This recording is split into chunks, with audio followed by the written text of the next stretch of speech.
अस्सलामु अलैकुम वरहमतुल्लाहि वबरकातुहू। नहमदुहू व नुसल्ली अला रसूलिहिल करीम। अम्मा बादु फ़अऊज़ु बिल्लाहि मिनश शैतानिर रजीम।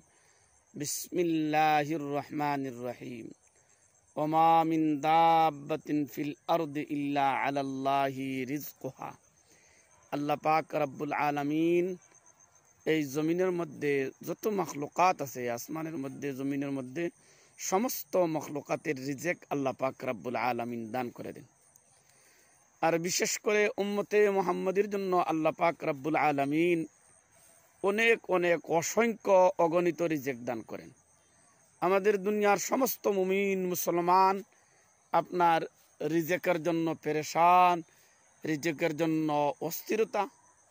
আজ আমি আপনাদেরকে এমন একটি দোয়া শিখিয়ে দিব, যে দোয়াটা যদি আমরা পাঠ করতে পারি তাহলে ইনশাল্লাহ অবশ্যই আপনার আমার রিজেকের অভাব অনটন শেষ হয়ে যাবে। সাথে সাথে আপনার আমার অনেক করজ যদি থাকে, ঋণ থাকে, তাহলে সেটাও সমাধান হয়ে যাবে। এই দোয়াটা কি, আপনারা দোয়াটা বলার পূর্বে একটা নিয়ম শিখিয়ে দেই। নিয়মটি হলো, প্রথমে 11 বার দুরূদ শরীফ পড়বেন। যদি ইব্রাহিমও পড়তে পারেন, নতুবা যে কোনো একটি দুরূদ পাঠ করবেন। একটি দুরূদ 11 বার পাঠ করবেন।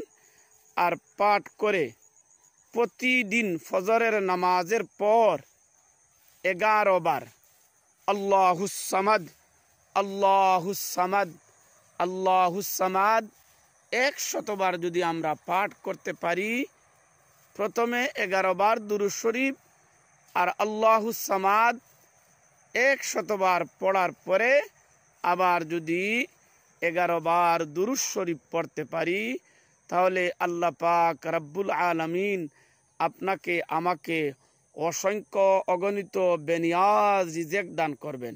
সাথে সাথে আপনার আমার অসংখ্য অগণিত যদি ঋণ থাকে, করজ থাকে, সেটাও আল্লাহ পাক রব্বুল আলামিন এই দুয়ার বরকতে, আল্লাহ পাক রব্বুল আলামিন এর এই নামের বরকতে আপনার আমার সব মুশকিলাত তঙ্গিয়াত সমাধান করে দিবেন।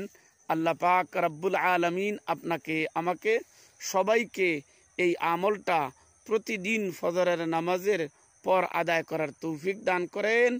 আসসালামু আলাইকুম ওয়া রাহমাতুল্লাহি ওয়া বারাকাতুহু।